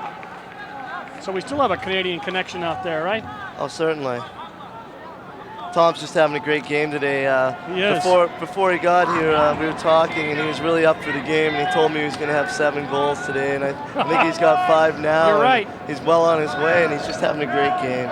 So another British Columbia product last week for Rutgers, Chris Pratt. Oh, certainly. Tom and I and Paul, we all played with Chris back in Victoria in our hometown, and fortunately we let him get away.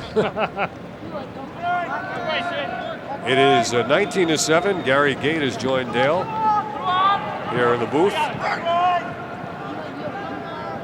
Paul Cannon getting a lot of playing time today. Samaya with the bionic knee brace. Bolin can't handle the bounce pass, and here's big Brian Tully. That's a big target on the attack. Marichek, what's he going to do here? Inside, he can turn. Look at all the guys. He still there's 2 guys out. Oh, what a pass!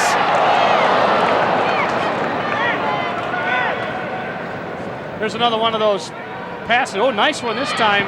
3-on-1 it becomes. Save. And T. Lorenzo gets a big hand.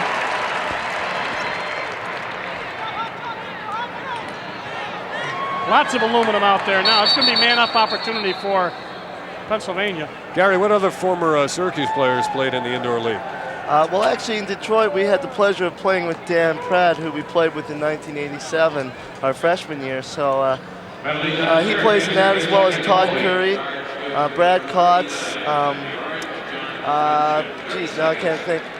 There's a couple other players as well, and they're enjoying it as well. They really enjoy the game, and it's a lot of fun, especially to have all those great players from all the college teams, and you get to play with them, and makes it a lot of fun. Flag is down.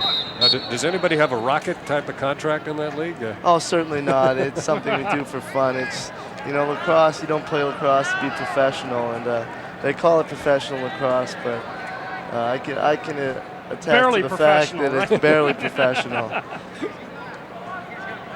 I see a little gray up there. Are you getting a little gray in your hair? It must be from He playing had it indoor. that before, right? Did he? Oh, I had a little before, but I don't know. Now that I'm finished at Syracuse, it seems to be getting worse. And I don't understand that for some reason. Syracuse, man. 2 men, 1, 2, 3, 4. Yeah, 2 men down. What do you do now if you're on defense?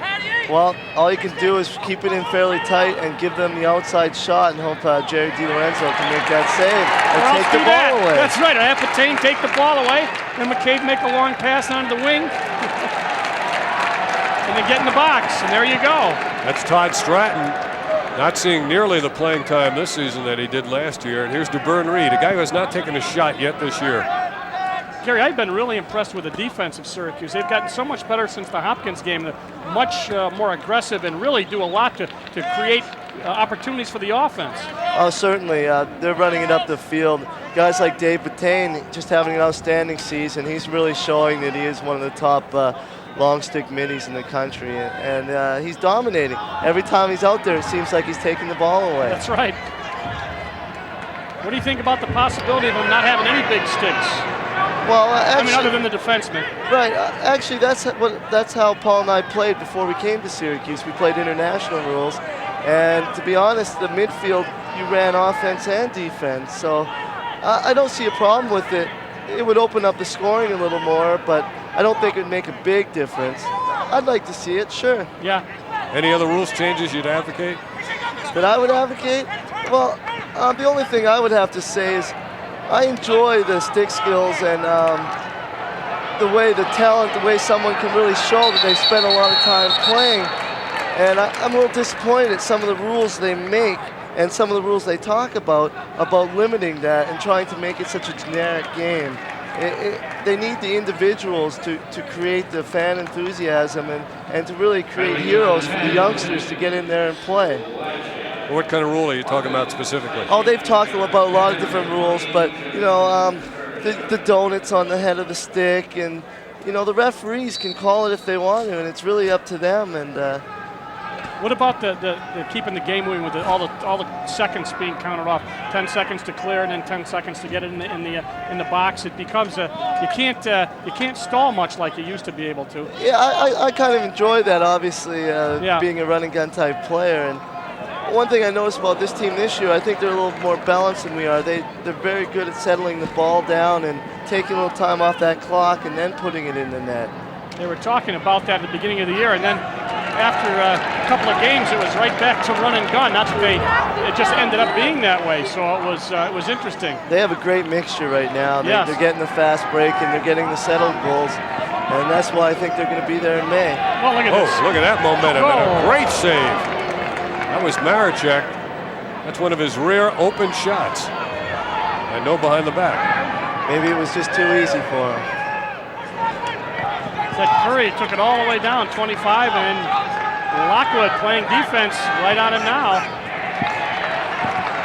Gary, did you ever estimate or figure out how much running you did in the course of a game? Figure out how many miles you covered? I never have, but people always seem to give me suggestions talking in miles, so it is quite amazing. There is a lot of running involved, but that's what makes it great. How would you compare the conditioning of a lacrosse player at this level to guys in other sports? It's definitely comparable. There's no doubt in my mind. There's a lot of different sports where you need the great conditioning. One thing I like about lacrosse is you need your whole body to be conditioned because you're using a stick, so your arms and your upper body really have to be in good shape as well. A little bit of an isolation now. Shot. Somebody got a stick on that against Barishev. I think it was Winship. 39, and Di Lorenzo, we'll check his stats on saves. What do we got for him, Earl? We've got 2 saves. 7 goals, 2 saves. But he has been kind of up and down, but he has done some interesting work. Cornell game, there's... Not quite a save. Not quite. Well, it's a save by one of the defensemen, but they don't get credit for it. Candell. And Di Lorenzo got something there. Yeah. Come on, let's give him that one, Earl. The score is 19-7. We're down to 2:48 to play in this third quarter. Let's check out the replay. Ball down. Thought it was Conforti. No, it's Candell. And then he makes the pass across, but that's the guy I was looking for, Conforti. Ball down, save. Andy Pachia is on now, number 5. You played in a lot of these blowouts. Does it get, after a while, it gets kind of sloppy, doesn't it? Oh, it certainly does. But I tell you, Coach Simmons does a great job of getting those other players in and keeping people happy. And that's what you need when it comes down to the end and the playoffs and the Final Four. You need to have a lot of experienced players out there to play. It's like in basketball. You need that depth on the bench to really make your team a great team. Lee Hine. It helps, yeah. Now Lee Hine, who had a pretty good year last year, is in. He replaces Jerry Di Lorenzo. We may see more than 2 goaltenders today, and he gets tested right away. Can the fans really let that one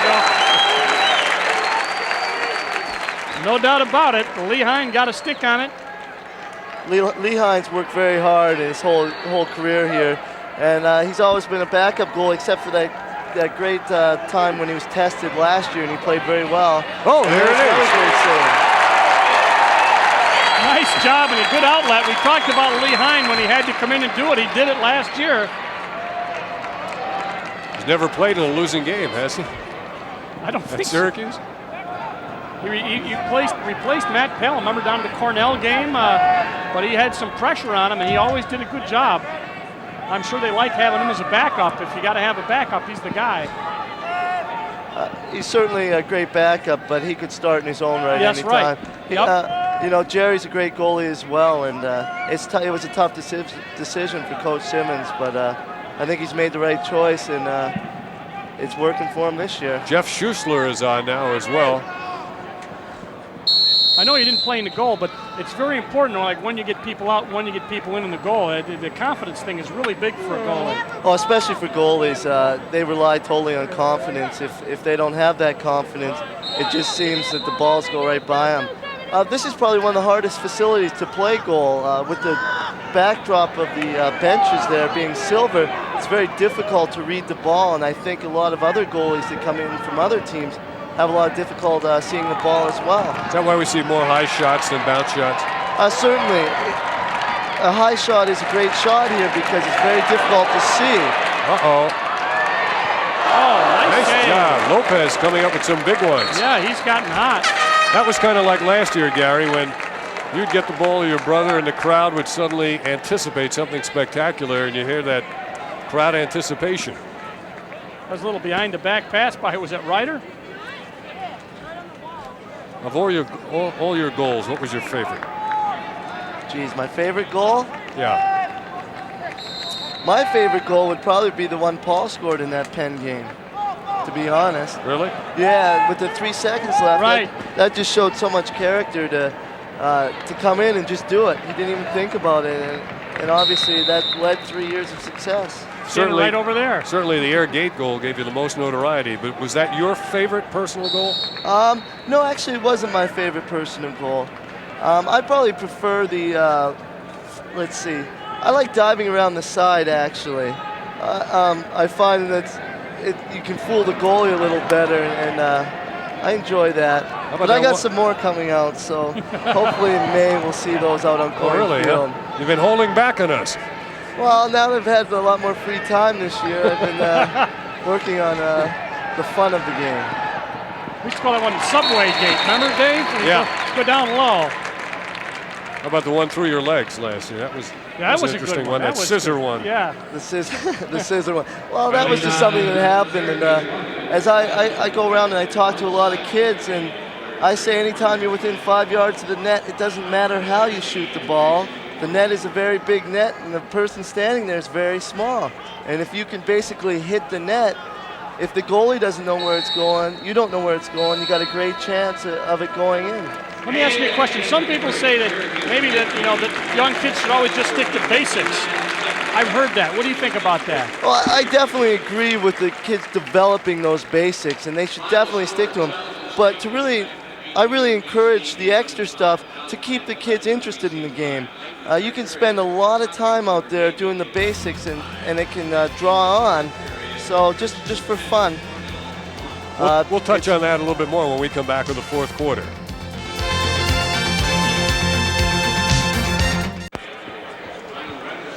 Here we are, set to begin the fourth quarter. Syracuse leading at 19-7. Dave Cohen, Dale Drypolcher, and Gary Gate has joined us. We'll take a look at the stats now after 3 quarters of play. Let's see if Syracuse has that face-off advantage. Well, we'll get to that eventually. Right now, we won't have a face-off to begin, but Pennsylvania will have control. Well, Gary, you've done everything in this sport. Would you like to try a little play-by-play? Well, I certainly think it would be fun. I don't think I could do a very good job. You heard it, folks. There's one thing in the game you can't do. Syracuse man down. That's why there was no face-off. Pennsylvania has never led in the game. They had one stretch in the first quarter where they did put together 2 unanswered goals actually in the second quarter, and at one point they outscored Syracuse 4-1. That's when they cut the lead down to 9-5. Tom Marichak and Matt RITER each have 5 goals. Charlie Lockwood has 3. Evan Beresheim with 3, and there's a goal for Pennsylvania. That's that big Ryan Taylor, 6'4", 215. And Ryan Taylor took a low shot, and Lee Hine was man down. Let's see, he's going to pass it over. There is Taylor, number 10, takes that lanky frame at 6'4". Hey, Gary, let me ask you this. As a spectator now, when you come to the Dome, where's the place in the Dome that you like to sit? Well, this being my second game, see that Canadian flag up on the wall there? Yeah. That's been there my 3 years, and a friend of mine sits up there, so I like to go up there and sit with him. We're not talking about the big Canadian flag, the little one in front of a luxury box. Certainly. Oh, mishandled by Bettinger off the feed from Casey Dunnigan. You know, one of the moments I always liked is when they would play the Canadian national anthem. I always thought that was nice. Of course, we've had a number of Canadian athletes here, football and basketball, and obviously 2 or 3 in lacrosse. There's the section right there that Gary was There talking they are. about. They're listening up there, you know. Sure. So you can tell us all about the hospitality in that suite. Just a great bunch of people over there. Long pass. Pennsylvania. Little problem clearing the ball today. Get it over that time. Ryan Taylor, the kid And from here he Berkeley. comes again. Whoa, he has great balance. Bounced a couple of aluminum sticks off his head. Now he's going up against the best in McCabe right there. We'll see what. Look at this.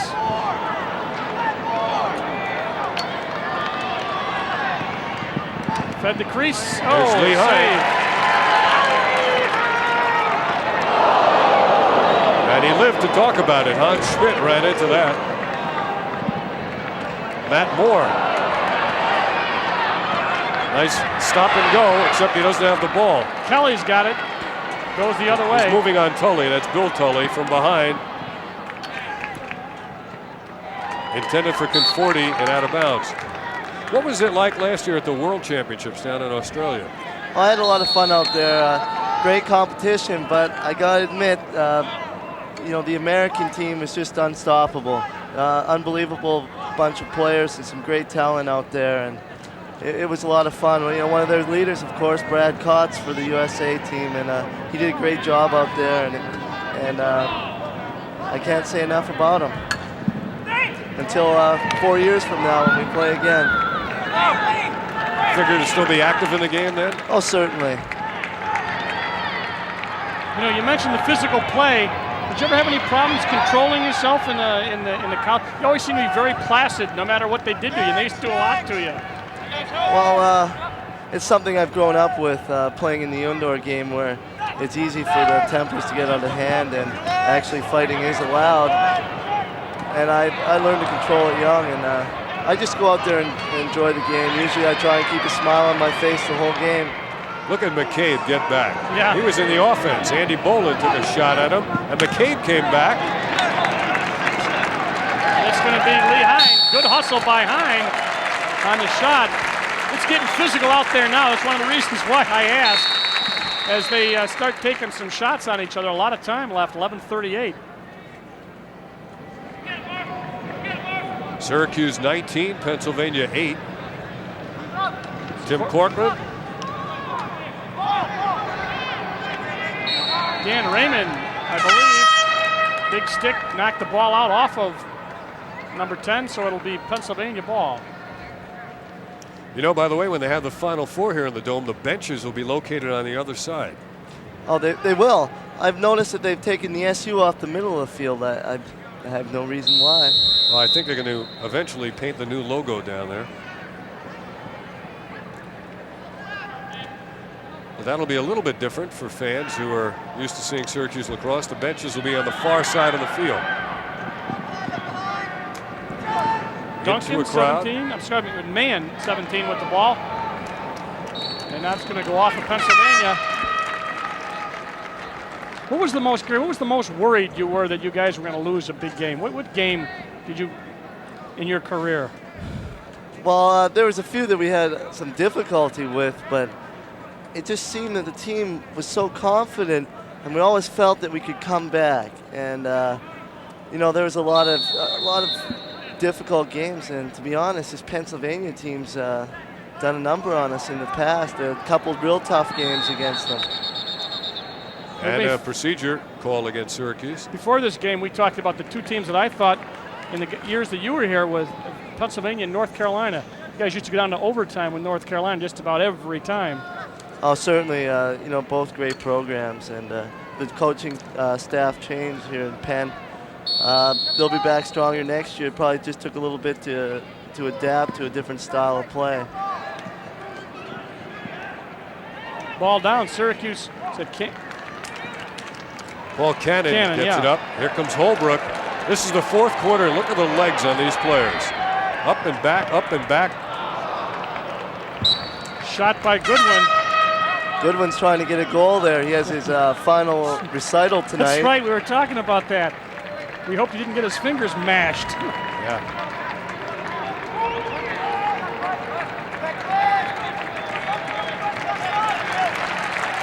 Fans applauding as Pat McCabe is coming comes out of the lineup in his final regular season home game. I'd have to say he's far and away the finest defenseman Syracuse Lacrosse has ever seen. Oh, certainly. There's no doubt in my mind.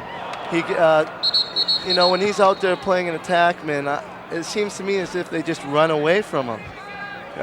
He's just that good, and it's tough to stand there and try and hang on to the ball. You guys have some great battles in practice? Oh, certainly. He makes it interesting and a lot of fun in practice, and you know, that's the type of thing that really gets practice going, is when you get a guy like Pat McCabe, because every time you go against him, it's a challenge, and it's a lot of fun.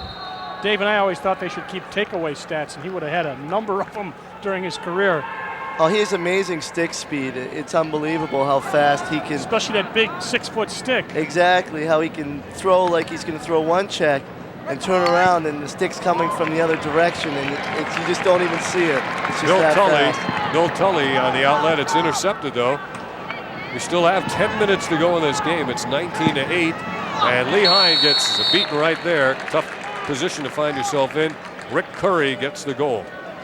Curry, 25, is they found that crease open a couple times, although at this point in the game it's difficult to blame anybody at 9:53 left. But watch, Tully loses the ball. It's down. He's chasing, and they're looking for Curry. There's 25, and he loses his man and takes the shot right there as he got by Brian Gibney, 34 in.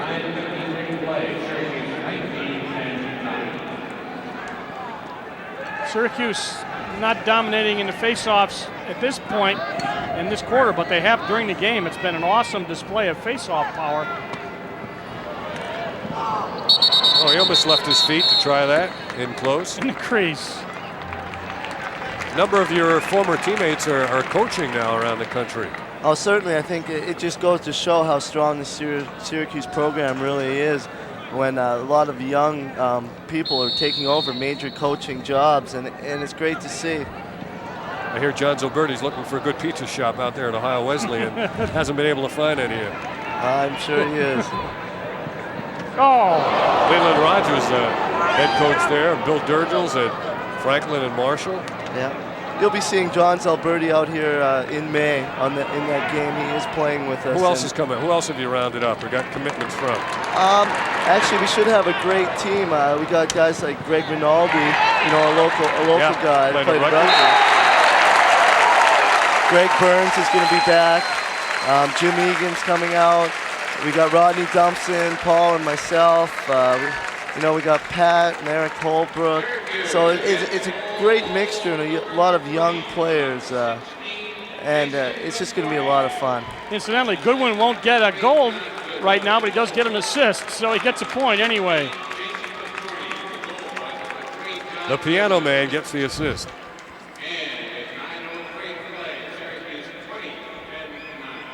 We look at the face-off, 22-9. Check that out. The last couple had gone Pennsylvania's way, but overall, this has been a dominating statistic. It's really been incredible the last couple of games. The face-off stat is almost identical to the score. Yeah. Right now, it's 20-9.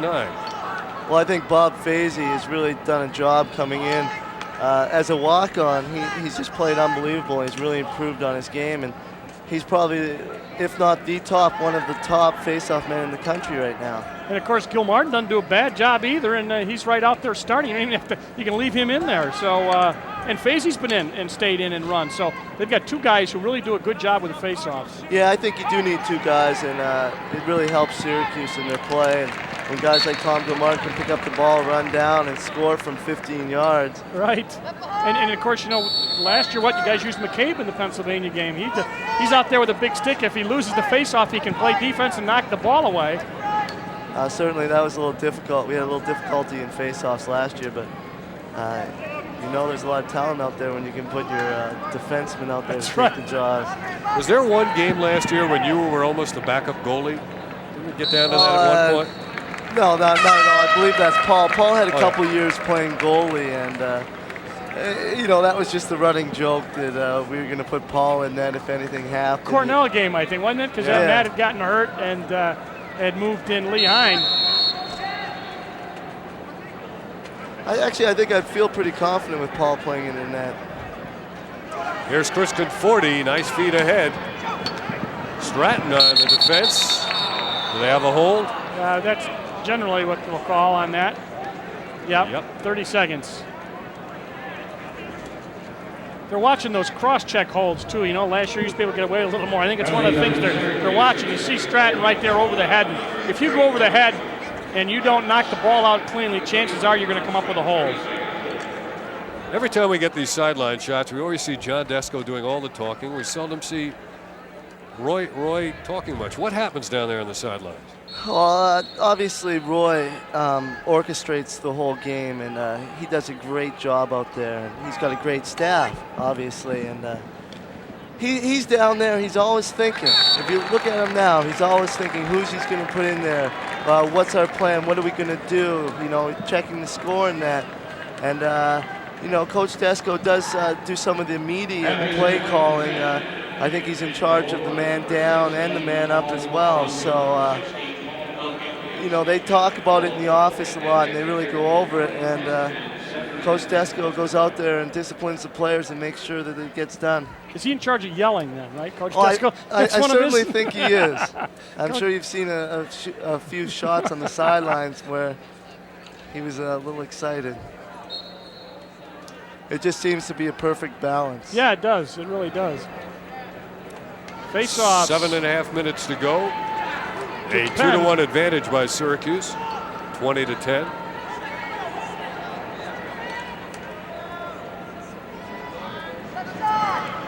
This is going to be one of the longer games in the Dome this year. 7 minutes, 9 seconds left. A lot of fresh faces in for Syracuse. Jeff Schuessler, number 14.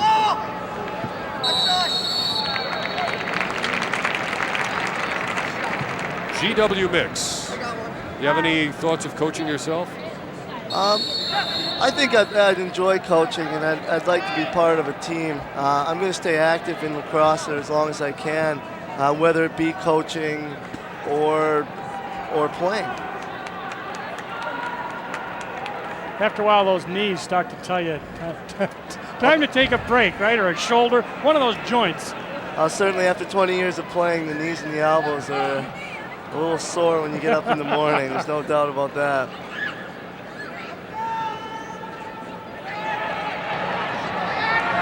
So you might consider a college coaching opportunity eventually. Oh, eventually, I think that would be something I'd enjoy doing. You know, I don't think it's in my immediate future, but right now, Paul and myself are out there to promote the game of lacrosse, and it's done so much for us in Syracuse as well that we're just going to go out there and we're going to try and build the game.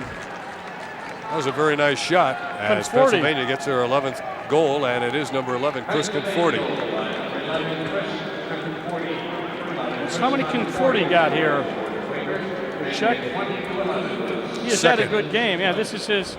Watch the blue high tops, and he takes just a sweep, and he goes stick side with a low hopper, and Conforti brings Pennsylvania to 11. Have you sensed growth in the sport? Oh, definitely. I've been all over the country every weekend this whole semester, and everywhere I go, people just can't get enough of it. The young athletes nowadays, they see a different sport, a new sport, and they want to play. And I think it's got a potential to go a long way. What about out in the West or the Midwest? You know, one of those teams always in the tournament. What's it like out there? It's growing very rapidly. You know, I don't think they've got the talent that they do out here or the base to draw the kids from in the high school organizations, but they're slowly getting there. I know out in California, the league out there, they have about 24, 25 teams. Well, we were talking about this kid from Pennsylvania from being from California. I didn't realize they had that many teams. Oh, Nice move, and that's outside, not in the cage. Oh, certainly. You know, before I came to Syracuse, I traveled down and played in California every year. Played field lacrosse down there, and there are a lot of teams down there. Certainly more than there are in Canada. So it's a lot of fun to get down there, and they take a very laid-back approach to the game out there. That's California. Thrown behind Corcoran and picked up in the midfield area by Pennsylvania. But a bad pass. They got a new goalie, and I believe Jack Shaw, number 4. Freshman out of Gilman Prep in Maryland. Little guy. Yeah, he's out playing a little defense now. He's got an open cage here. 5'11", 160. Lee Hines been in the cage since late in the third quarter for Syracuse. Gary Gates been with us since the beginning of the third quarter. Now we have 5 minutes to go in the game. Another flag flying.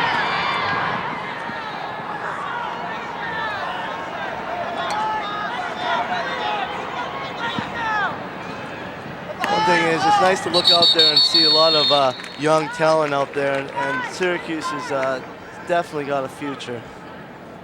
They really, you know, obviously the big talk, and not to embarrass you, was, you know, what are they going to do after the Gates? And obviously it was going to take some adjustment, but I think they've done an excellent job of adjusting in terms of getting young people to take over a job that was actually manned by not only you guys, but a lot of other seniors. Oh, definitely. You know, I keep hearing about the Gates, but that was just a great team last year. I think Paul Knight could have been playing somewhere else, and they still would have had 3 national championships. It was just a lot of talent that Coach Simmons brought in, and he's showing it. They're still out here playing, and you know, they haven't really lost a step. It took them a little while to adjust to a different game plan, but there's guys like Zilberti and Burns and Egan and all, so many great athletes. It really would take a lot of time to adjust normally, right? As you said, I think they've done a great job. I think every year there's always people that come out and shine, and you know, you just look at the past players at Syracuse, a lot of great ones, and they'll continue to be great ones. By the way, Gary, how's your video doing? There's a goal by Pennsylvania. Well, the video's doing all right. It's a little fun thing we did. You know, a lot of guys in the Syracuse team and that, and we just had a little fun with that, and it's out there. And if you like to watch some highlights, it's a great tape. Mersheim on the goal. That's his 4th. Yep.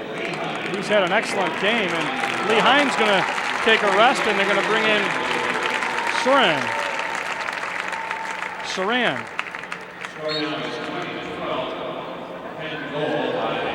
Well, with a score 20-12, Syracuse has the game pretty much in hand, and we want to thank Gary Gate for spending the better part of the second half with us. Gary? Oh, well, thanks for having me, Dave. One more time, when is that tournament? We're playing the 24th on Coin Field at 7 p.m. I believe that's a Friday night.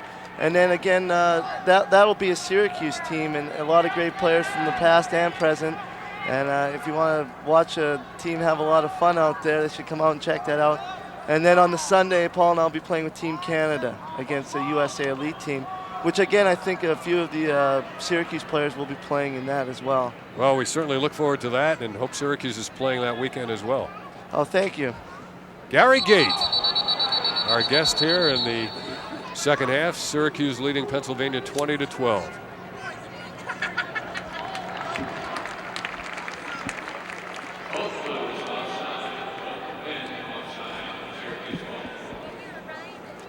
Doing a little bit of sloppy, a little bit of hacking and hewing with those big aluminum sticks. Let's see him. There you go. Todd Stratton in there. Yep, they're all ready.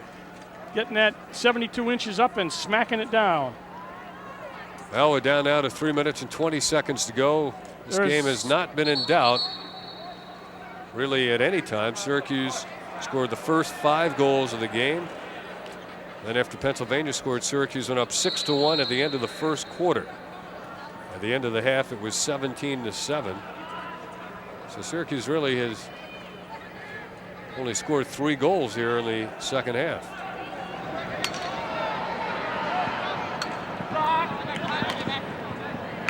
the end of the game, we'll select our Pepsi player of the game.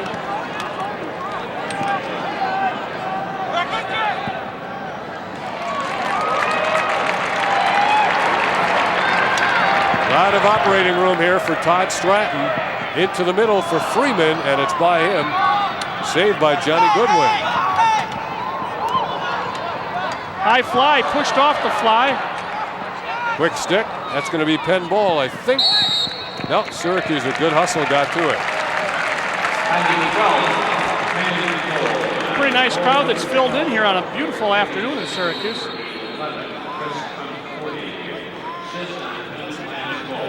Now moving down toward the 2-minute mark, Todd Freeman.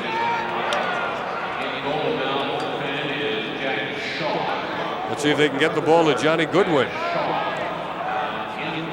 Number 3, the attackman.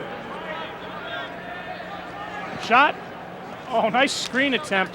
Head over heels on the play went to Alex Poutot. And back comes Pennsylvania now with under 2 minutes to go, down 20-12. Nice save by Sarin. And here comes Syracuse again. In the midfield area. No. It's Stratton again. Gives it up to the right wing. The feed, and Friedman's shot is saved. Nice look. Friedman gets the rebound. Goodwin's open in front. Oh, behind the back. They really pushed Goodwin off. Minute 25 remaining. Pennsylvania is going to fall to 5-6 on the year. Syracuse will be 8-2. Orange looking to win their 6th straight game. They'll get the ball back with 1:11 to go. Dave Murphy down the sideline lost the ball. Good hustle on Syracuse defensively.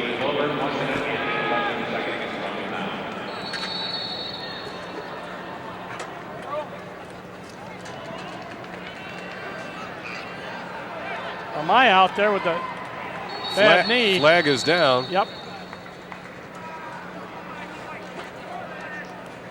That's going to be Tully, I think. 59 seconds remaining. Syracuse. Another man-up opportunity for Pennsylvania. Orangemen coming in rated 6th into this game. And after today, they go on the road at Massachusetts and Adelphi. First round of the NCAA playoff scheduled for May the 15th. Second round on the 19th. We have a timeout taken with 59 seconds to go. You got to wonder about what is to be discussed at this point. You got some people still hustling out there.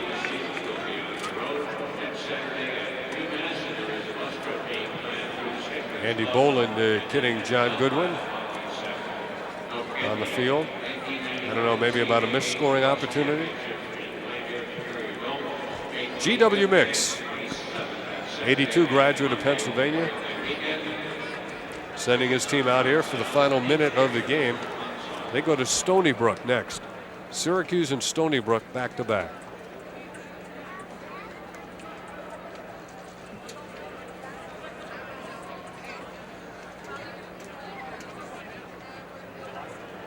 And don't forget, we'll have the Division I playoffs for you involving Syracuse action, as well as the semifinals, regardless of who is in that. Last minute of the game, 20-12 Syracuse. The Orange have used 3 different goalies.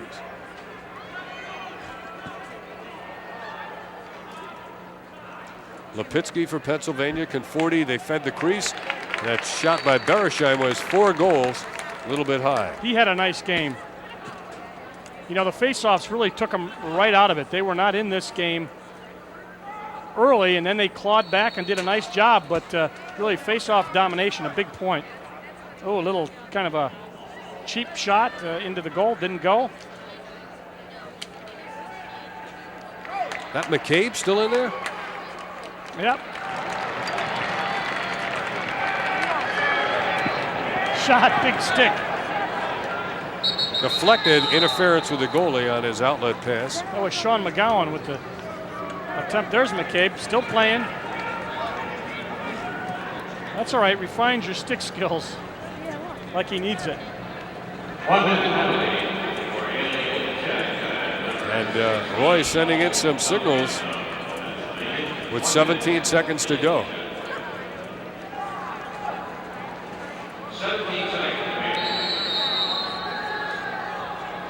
Goodwin. Coleman back to Goodwin. That was deflected. It comes out. Couteau, side of the cage. Shaw getting some work. The goalie as the ball is going to go out, and that's going to be it. So Syracuse wins their 6th consecutive game. They defeat Pennsylvania 20-12. And a big smile for Roy Simmons. We'll be back with our Pepsi Player of the Game selection right after this. Syracuse wins their 6th game of the year. They now go to 8-2, and once again they hit the 20-goal plateau. And a convincing and rather easy win over Pennsylvania, 20-12. Now in the season, Syracuse has scored 186 goals in 10 games, so it's easy to figure out they're averaging just under 19 goals per game.